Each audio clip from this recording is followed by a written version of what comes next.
вчера видовте и сами, знаехме дека ќе биде многу тешка утакмица, така беше со тепање со све и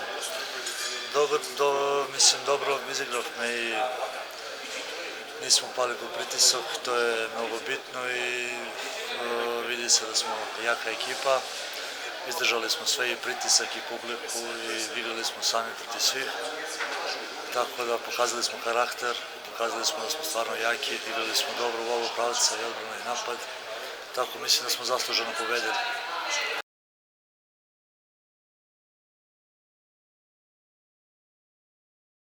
Да, Веспрем, па нема да има калкулации, идеме на победа, наравно, па после што ќе биде Лига шампиони ќе видиме.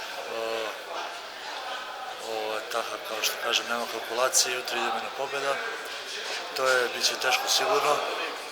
Веспрем е јако добра екипа, знамо се добро и ми и они прошла година смо играли исто 6-7 утакмици током сезона и ова исто има така да биде и тоа е тоа.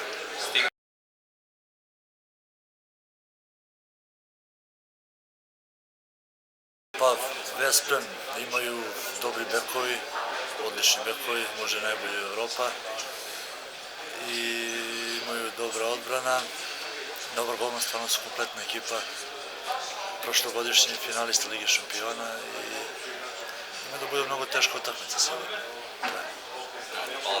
Ништа.